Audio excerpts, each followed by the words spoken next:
Hello everybody, Lisa here. Welcome back to the channel. This was requested. It's a video where I'm going to be comparing, fairly or unfairly, the out-of-print Tarot of Delphi side by side with the recent release of the Tarot of Aphrodite. This is the second edition. So we're going to be doing a side by side. I'm going to talk about these. They have a very similar tone. I don't have a whole dupes video ready for you all, but I would like to suggest that this is a very difficult, very expensive deck. It's hard to get. I do hope someday that JD Hildegard Hinkle reprints it. This has a lot of similar vibes, but a very specific slant towards the softer Venus slash Aphrodite vibe. So this has got a very feminine take. This one feels a lot more balanced that way when we're talking about masculine, feminine. This one feels more balanced, but this has a lot of similar vibes. And there's another deck that I don't own that you might want to also look at if you've been thinking about the Tarot of Delphi, which I did cover in my last dupes video, and it is called the Beautiful Rebellion Tarot. And that is another one to look at that features a lot of the same kind of art pieces.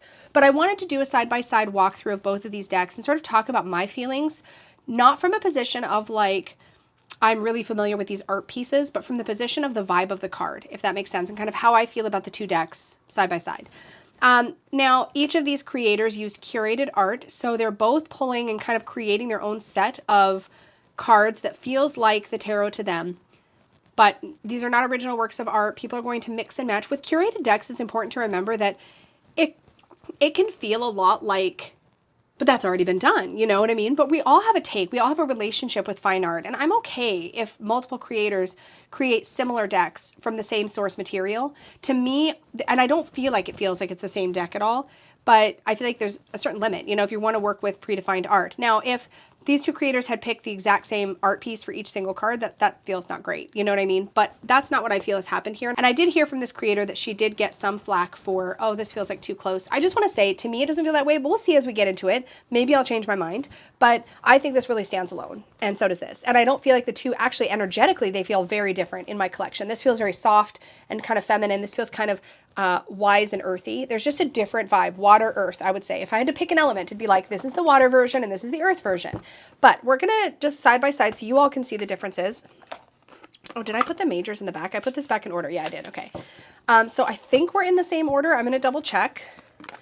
I do have a couple of other things to say. Now, both creators did reference the original work of art that was used in the card, which I'm a big fan of. If you're going to use a curated art deck, I think it's great to credit the original artwork so that it's very easy to go look into it if you want to view more, right? Like about it. So we have the Tarot of Delphi on the left, and we will have the Tarot of Aphrodite on the right.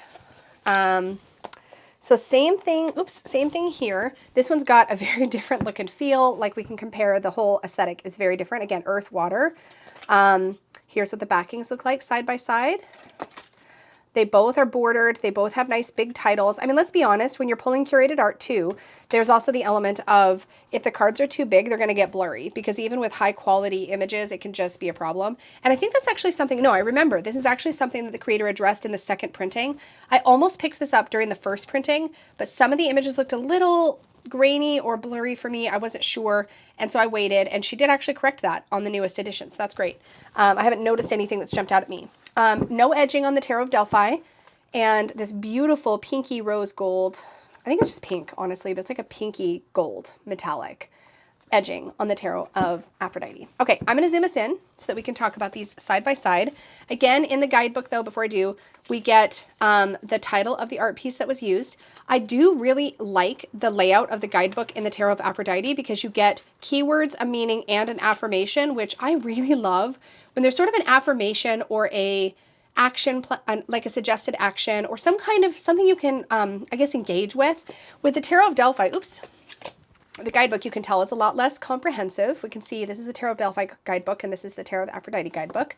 And it's pretty simple. You get about a paragraph and some keywords, but it's good. It's good. It's just not as like chunky and in-depth as the Tarot of Aphrodite. But this can also be a product of its time. This was published in, does it say in here? It might not. Oh yeah. 2014, right? And the deck world has changed, the tarot deck world, and what we expect as purchasers of decks has changed a lot since then. A lot of people have been calling for these chunkier guidebooks since. Okay, with all that said, let me zoom in. I also switched out my reading cloth. I mentioned it in my previous video, but I switched out my reading cloth for unicorns because we're out of the depths of winter, I feel like, and I've been using that winter goddess deck. So we're back to unicorns. Okay, I'm not going to be referencing the art pieces like I said, but here we have a very free vibe in both cards. Here we have a masculine figure who seems like they're just like totally dancing and moving forward, just like the Fool. And it's a very like, there's a lot of freedom of movement in this image. It's a really beautiful card. And then in the Tarot of Aphrodite, we have a renaming from the Fool to the Birth. And we have the Birth, I'm pretty sure this is literally called the Birth of Venus. I could be wrong, but let me just check. Yep, the Birth of Venus. So that, and I don't know art, y'all. It's just so on the nose, right? So we have that idea of the birth of Venus, of the goddess Venus kind of emerging.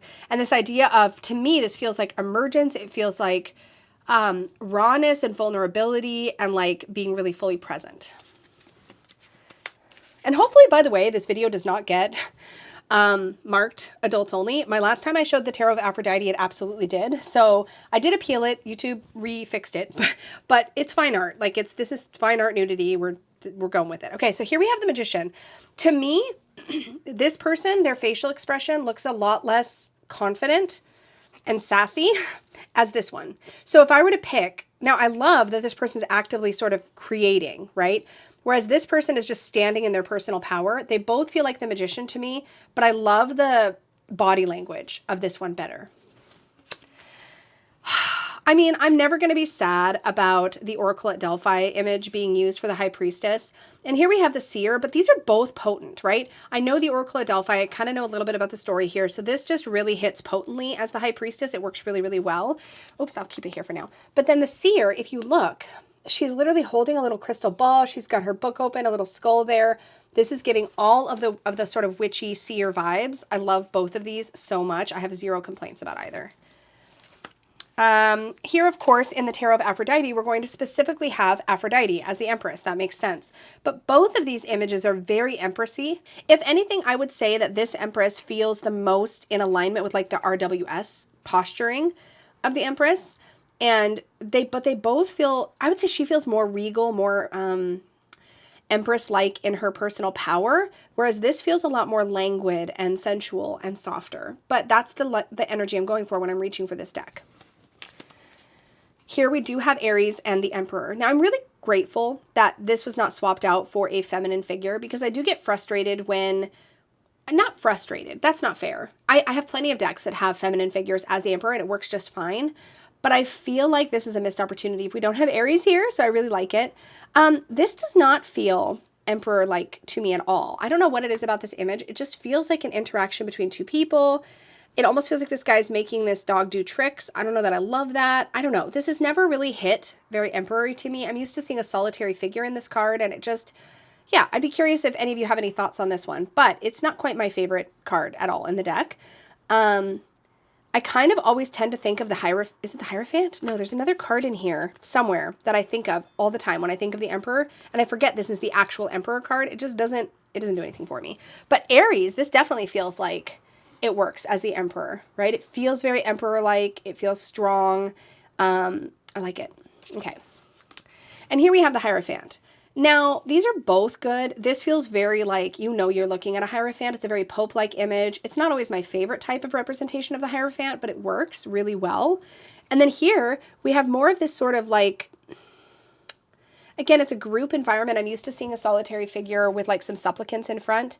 For the Hierophant, I'm not quite sure who here is supposed to be the Hierophant. I'm guessing it's this dude in the back, but it leaves a little bit more looseness for what the image is saying. So let's actually see. I'm just curious what the guidebook says about this image, if it addresses it. Let's see.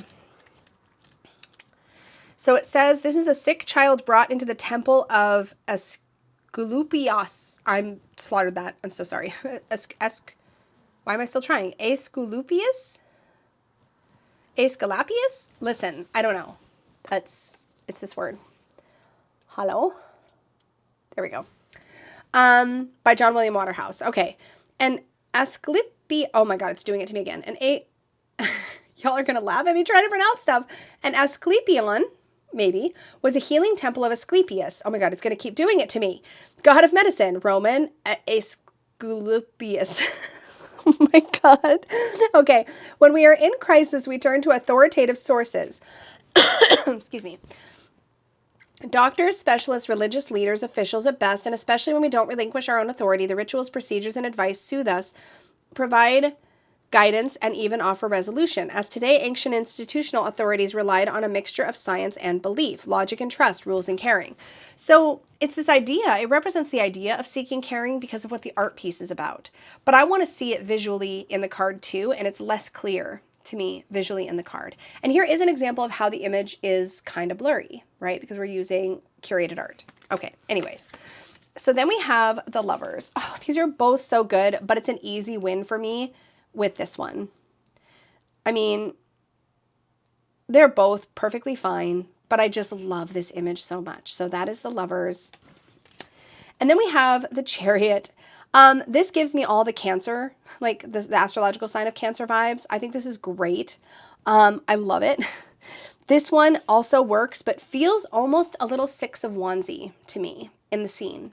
So again, we're looking at this not through the lens. I'm not looking at this through the lens of knowing these art pieces intimately well because I don't know them. So the backstory of the art is no good to me in a reading.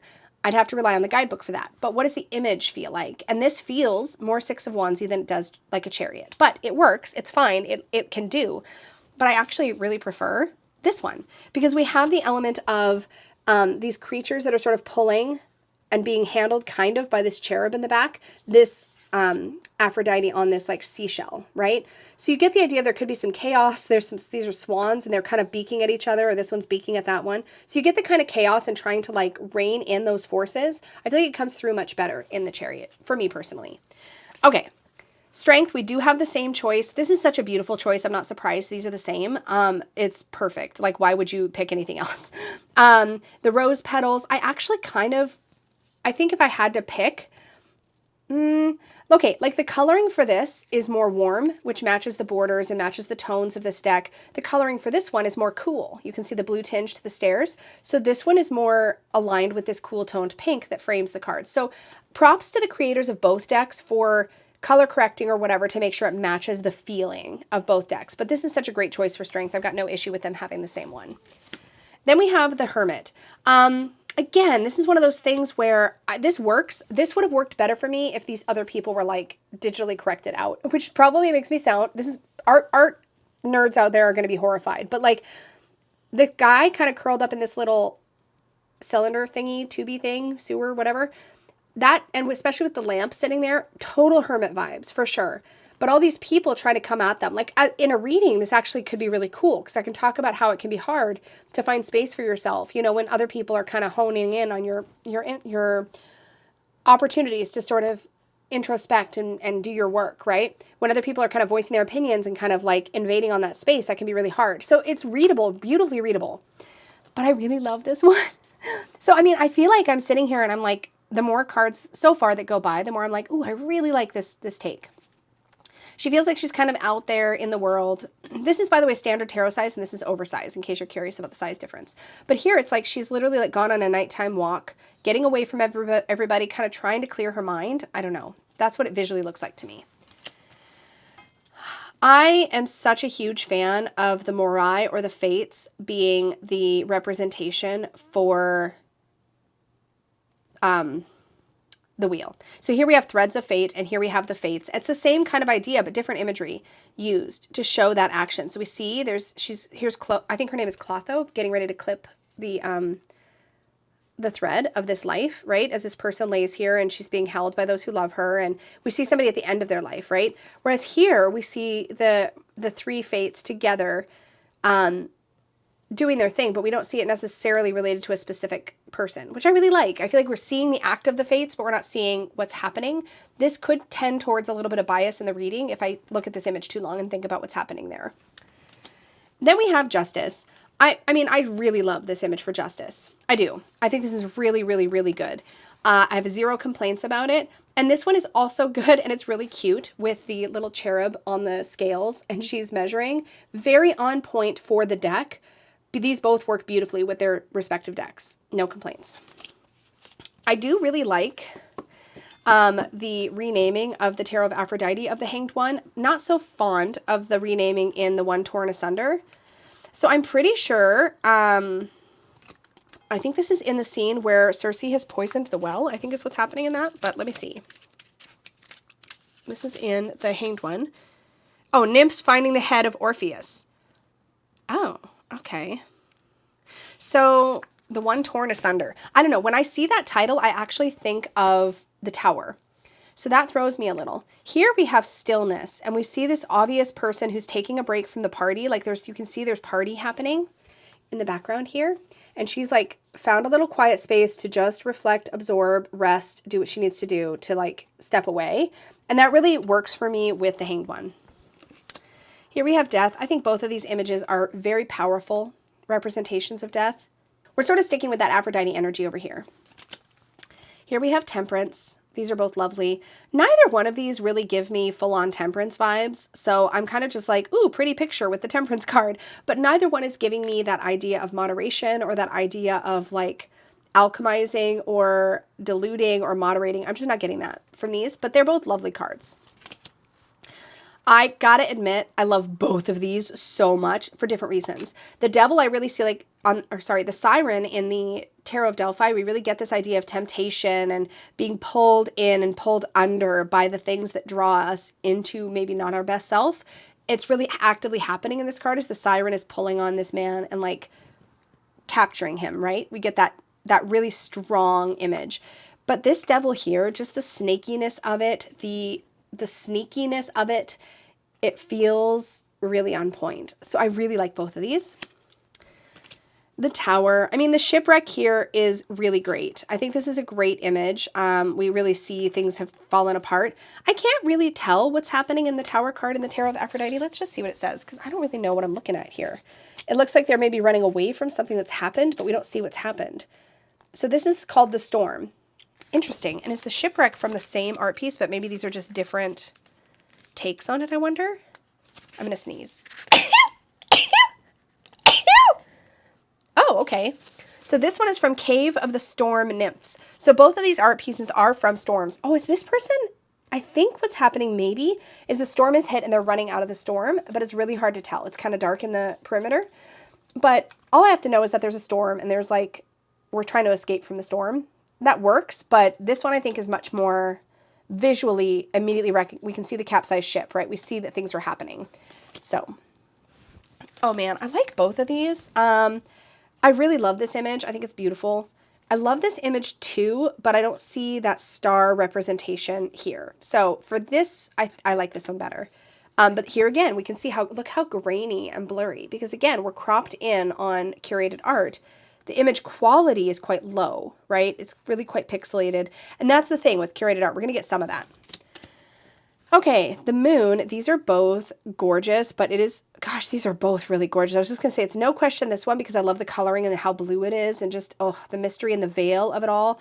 But I love this too, and I love the path. I almost wish there wasn't a figure down here at the bottom because it's making me kind of look at it differently. If it was just like that, I think that's so pretty. But this really, oh, this one's for me. I mean, I'm not really trying to figure it out. I do love this image so much, the sun. But honestly, okay, from a purely like which picture do I like better, I like this one better. But from the idea of which one captures the energy of the sun card better for me, it's this one. Because the way that I read the sun, the nakedness, okay, is really important to me. Because it's all about sort of shedding those layers and stepping into a place of authenticity and feeling safe within that authenticity. So it's not just bearing yourself to the world, but also bearing yourself to the world in a confident, carefree way and feeling safe, feeling protected, like you have good boundaries and stuff, right? So there's a lot going on for me in the sun card, and I see it more here. I love the sunflowers. This one has that sort of siesta, late afternoon rest kind of vibe, and it's a beautiful image. I love the image, but this feels more like the sun card. And like I can tell you right now, just based on what we've done so far, and I feel like I've been here forever, but I feel like right now what I'm getting from this is that I really appreciate the art in both of these decks, and they're both beautiful, beautiful decks, but out of the box, this one feels more usable to me so far. Okay, so here we have Judgment. I'm not sure, again, what I'm seeing here, which is a problem for me, but the image is nice. I'd have to look it up. Whereas here, I feel like I see a beckoning or an invitation to step forward through these doors or through this space that this angel or this figure is standing in. Like, come through this door with me. Let me guide you forward. And you see this sort of bright sunshine in the background and this idea that this is a step up or forward for you. This feels more readable than this for me. I'm not a fan of the round cropping here, or some of these really, like, the way that the cropping is uneven through Tarot of Delphi does bother me. Worth it for the cards, but it does, like, not a fan of the cropping thing, but the art is beautiful, right? For the World card, I love this. I love this especially, sorry, this one. I love this one especially because of the way that it sort of bookends with the Fool. So we have the birth of Venus here, and then with the World, we have this sort of maturing in a way of Venus. She's in a bigger shell. This looks like a abalone shell she's in. I love that. I love the bookending of that. That's really cool. Here, if we look back at the Fool, we don't have that same bookending, right?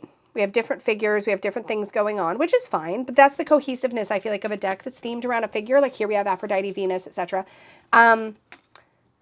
I say Aphrodite, Venus because Aphrodite, Venus is the Roman and Aphrodite is the Greek, and there's a lot of, they're basically the same, but they just have slightly different, you know what I mean. Hopefully you know what I mean. Anyways, the garden is a beautiful image. It really cohesively feels like the World card when I look at it by itself, but I love the sense of like the bigger shell here and the way that that feels to me. So these are both really good. Oh, okay, we're out of order. Hold on. Let me just put my court cards behind here, and then we'll have to do the same thing when we get to, okay, I think this will be right. Okay, here we have the Ace of Wands. This feels very like the Princess of Wands in the Thoth Tarot to me, which distracts me every time, but it's really cool. The torch, it works. In the Tarot of Aphrodite, it feels like she's stoking the flame of a fire, and I just love all of that. It's really pretty. Here we have the Two of Wands. This feels way more like the Two of Wands, like just out of the box readable wise. This one doesn't. We see a figure looking forward at us. It almost looks like it could be a court card. I'm not getting that same sense of planning and considering possibilities that I do in this one. This one really captures the vibe. Clear winner for me there, but it's pretty. Okay. Three of Wands. Not sure at all what is happening here.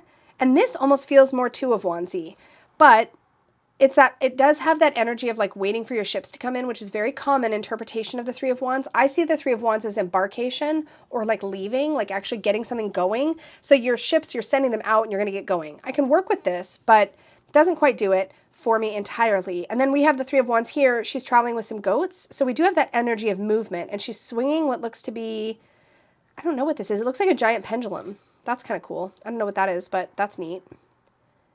And again, I can look by looking in the guidebook. Here we have the Four of Wands. This one feels more RWS to me. I see the clear celebration, the milestone being represented.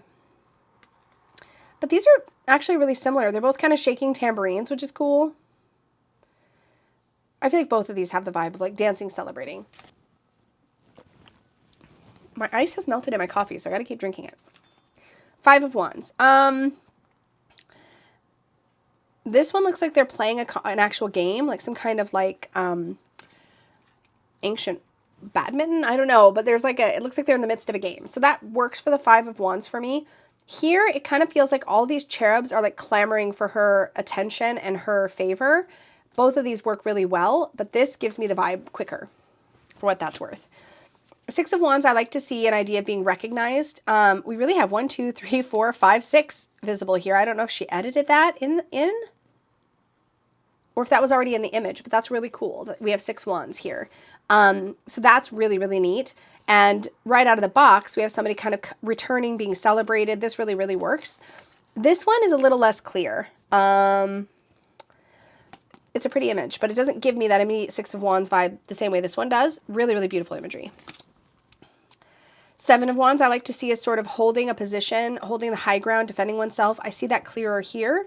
I do think one of the things that that the Tarot of Aphrodite seems to do, that Natasha's done really well in this deck, is kind of honed in on the part of the image that most clearly illustrates the concept. Here we get more of the art. And so there's still, it's the same thing has been done. It's just been a different take. I don't know how else to say it, but this feels very clear. Like she's got her staff in front of her and she's like, nope. Like, that's my boundary. That's my line. Here we have the Eight of Wands, which I tend to see as fast movement. Here she's just gotten a message. One of the other common meanings for the Eight of Wands is that idea of having of receiving messages. That's pretty strong. Here, is that a dove, y'all? My animal identification is terrible. But she's holding a tied up piece of paper with a thread as if she's just loosened it from this dove's foot. So she's just received a message. Here, it's like a divine message that's coming through or that's going up. I'm not sure. We see the staff of, is that Heracles? I'm really bad with stuff, you guys. But like, we see that like happening. I don't know if they're handing one of these people, like, is she going up to that figure? Like, I'm not sure what's happening here. Again, I feel like if you know these paintings really well, you get so many more layers of meaning. But for a layperson who's just looking at the art and wants to understand, I feel like this really gives me something to chew on and work on with the dove receiving messages. I can really hone in on that part of the meaning. So I do prefer the Eight of Wands of the Tarot of Aphrodite. Here we have the Nine of Wands, that whole sort of protection and defensiveness. I like this better for that. But her facial expression is pretty badass as well. Let's see, is she focused? That's as focused as she is on the card. Okay, so again, really good. Better if I knew the art piece history here. Okay, Ten of Wands. Oof, okay. Here, the ocean is the thing that's overwhelming and sort of sweeping people under and like making it a lot, right? Here, I don't know what is happening, but it's a lot. Oh, they're kind of all climbing on this cart, I think is what's happening, or they're climbing up and over. So there's a sense of people be overwhelming and kind of like climbing up. I like this one better. Again, this is such a great choice for the Page of Wands. I have zero issue. And in fact, this might be the same person that we saw in the Seven of Wands. Let's just see. No. The doors looked similar, so I thought maybe it actually might be from the same painting, but just different color correction. I'm not sure. If anybody knows, let me know. But this is a great choice. No complaints. I freaking love that we have a Godiva for the Priestess of Wands who acts as our knight. I have a hard time with the court cards in the Tarot of Delphi. I just do. I'm not always sure which one is which. It's trickier. It's pretty easy for me to remember Princess as the page, Priestess as the knight, because the images are chosen to give that vibe, Queen and King. So it's easier for me to work with court cards that I already know the system really well. But yeah, I don't quite get Knight of Wands vibe from this, but don't forget the Tarot, well, not don't forget, I haven't mentioned it yet. The Tarot of Delphi's take on the court cards is very different. It's not trying to show a knight, it's trying to show an artisan, somebody working with their elements. So I think this works, it's just not my thing, but I love Godiva here. Okay. And then we have, with this one, okay, so here's where we see some swapsies. Okay, so in the hero, which is in the Tarot of Delphi, the hero is actually the, how does this work? Because I feel like I've messed this up. Hold on, let me just double check. Because I feel as though, okay, so actually, no, I've done it right. So devotee is meant to be, okay, let's go back. The devotee is meant to be the devotion to what the suit represents. The artisan is the ability to use the suit's qualities in productive ways, which is typically how I view the knight. The hero is the energetic living expression of the suit. So it's not meant to be a queen-like energy. And then the enchantress is the conscious application of the suit for desired ends. So I don't find that easy to wrap my brain around. It's not clear to me how it correlates, because this feels very knight or even king-like to me. And the hero title would also feel very knight and king-like. So this being in sort of the rank position of the queen throws me every dang time. But anyways, this is how these would actually compare technically, because this is in that queen rank. But they're not really meant to represent the same thing.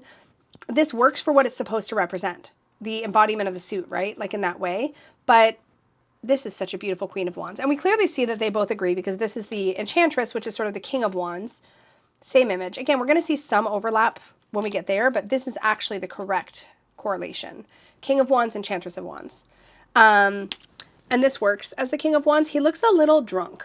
So I'm not sure how I feel about that. In fact, I think there's even some spilled food or wine? I'm not sure. Thoughts on the King of Wands?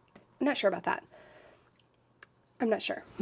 Okay, and then we have, oh, I got to do this again. Got to put the court cards in the back. Okay. So that, I might as well just do it with the other ones real quick. Okay. Put those in the back of the swords.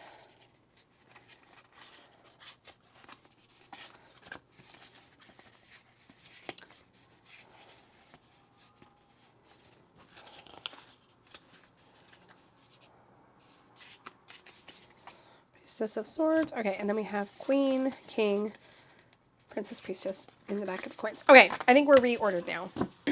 Okay. So here we have our Ace of Cups. I love this. She's literally holding a cup. Could not be more perfect to me. Big fan. Okay. Two of Cups. These both work really super well. Again, they just aesthetically match their individual decks very, very well. No complaints about either. I definitely prefer this Three of Cups, but these both work very, very, very well. I will say what this one does really well that I love is each character has a different hair color.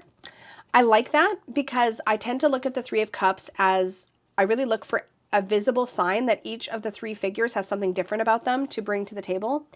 And I think this does that more effectively than this. These look a little bit more homogenous as characters, but I love the nymph vibe. I think it's very Three of Water.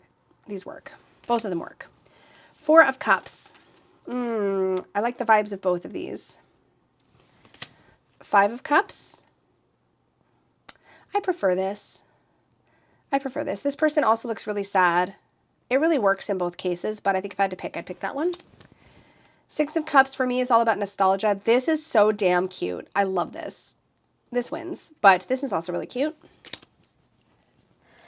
Here we have the Seven of Cups. Now for me, the Seven of Cups is kind of about pipe dream, fantasyland, like imagining what could be possible. That seems more like what's happening in this card. This one, she seems kind of lost in thought, lost in reverie. It also works, but I feel like I like this better. Okay. And I'm not making a determination on which I'm going to keep. I'm keeping both of these decks. They're both special, but yeah. This looks like it could even have Three of Cups vibe to me. I like the way that they're all walking away, but this one's looking back. And I love the sort of wistfulness, what's the word I'm looking for? Yeah, wistfulness, I guess, of this Eight of Cups, almost as if the ship has left and they're just kind of left there, watching it go away. They're definitely different perspectives. Typically, I prefer the Eight of Cups to focus on the character that is leaving rather than the character that is left behind, which I feel like is what's happening in this one. So I think actually if I had to pick, I would pick that one. But this is a very emotionally evocative image, so.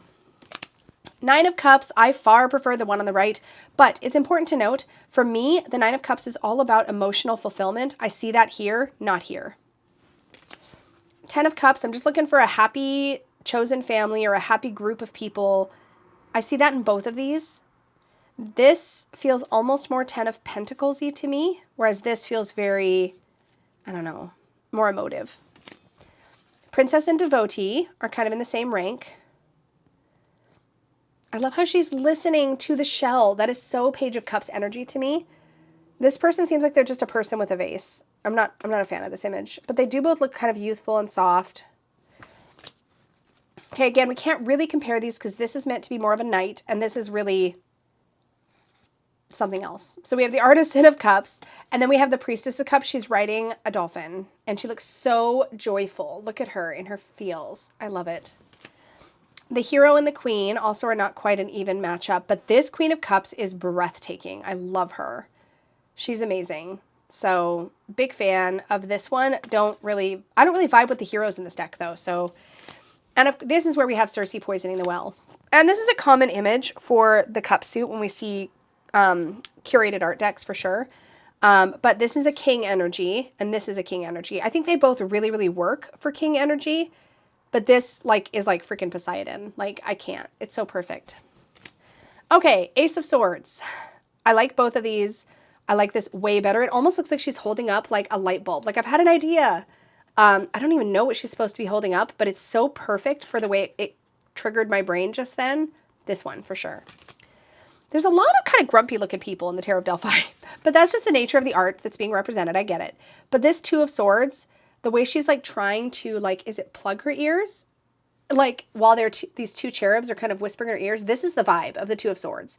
This just looks like she's stuck for sure. It works, but this is so good. Three of Swords. We have usually grief, heartbreak is visually represented. It's a more nuanced card than that, but I'm used to seeing these kinds of images. I think this one works better for me. Four of Swords. We get that sort of rest, that recuperation. This girl's being flown on a bat. That's interesting. This one, with her pulling the curtain, like in front of somebody who's clearly convalescing and has been ill, works very, very well for the Four of Swords. So I prefer this image. This one feels a little out of place in the deck, to be honest. It works, but it feels a little out of place. Five of Swords, I really look for some kind of bully energy in the Five of Swords. Like somebody's being a jerk, you know? I really see that here. I don't see it here.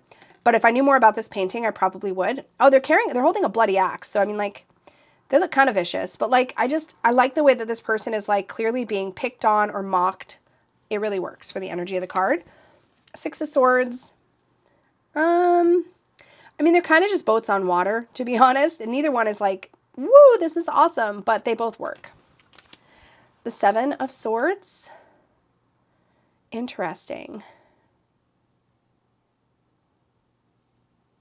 The way that she is taking clothes and running away, you get the vibe that what's happening here is that these two had taken off their clothes and gotten in the water, and this one's taking the clothes and running away, but she's also naked. So I don't know if she's just taking her clothes and running away, or she's taken their clothes and is running away, or both.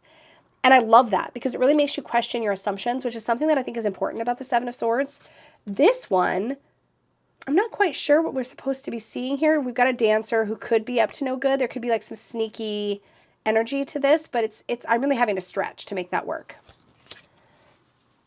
Here we have the Eight of Swords, which for me is about being stuck, feeling trapped. And these both have that vibe, 100%, no complaints.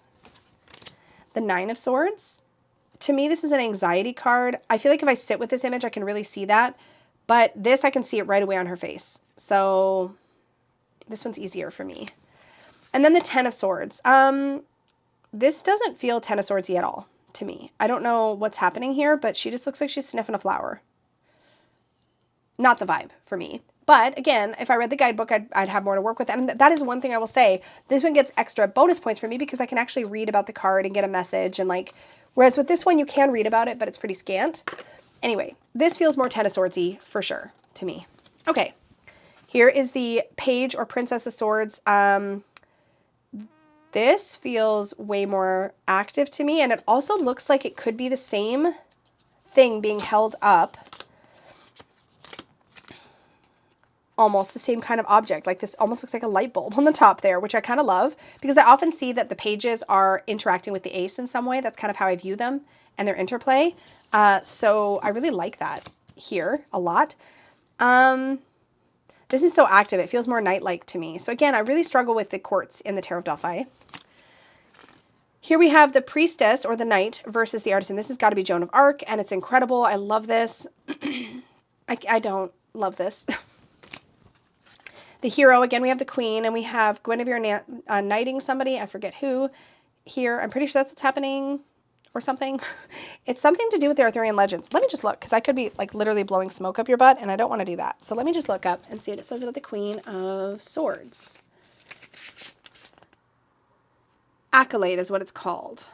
The Queen of Swords, yeah, so it doesn't go into the art piece, but, oh, what's it called? That would have been helpful. It is called, oh, I did say Accolade. Okay, so, but that always gives me like King Arthur vibes. This works really well for me. And then we have the King energy here with the Enchantress and the King of Swords energy here. And here, and here feels more like a King of Swords to me, but neither one of these give me strong King of Swords vibes. So they both work, but yeah. Ace of Coins. I love the garden and the earthiness in general of the Tarot of Delphi. I think it's a really beautiful deck to just look at and sit with. This feels like she's sprinkling seeds down on the earth. So it feels a little bit like a spring goddess, like sprinkling seeds, which feels very Ace of Coins to me, or Ace of Earth to me. These are very similar vibes. They're both sort of juggling or weighing options. These both work very, very, very well for me. Three of Coins. I gotta say I love this because he's actually doing this thing, working with others to do some carving, which is very similar to what we see in the Rider-Waite-Smith. Here, the three of them are kind of creating a beautiful like event or party together, but it doesn't feel quite as much like the work and the establishment of work that I see the Three of Coins typically representing. And then we have the Four of Coins. Here we have, I'm pretty sure this is Narcissus looking at his own reflection. And here, yeah, Narcissus, right? Yeah. And then here we have her sort of like looking at her little treasure box of things. She's walled off. There's a high wall. Both of these give Four of Coins vibes, but this could take it in so many more directions, whereas this feels like it definitely hones in on the meaning of the card better to me. Five of Coins. This definitely works way better to me. She looks cold. She looks like she's left out. There's an open door behind her. Like, it really hits all the meaning points of the Five of Coins. This one's a lot more ambiguous. I like the Six of Coins, just the pearls in the shell. It's just pretty. This one is, there's so much going on. I cannot even unpack it. Some of these cards in Tarot of Delphi are like that, though. They feel very crowded.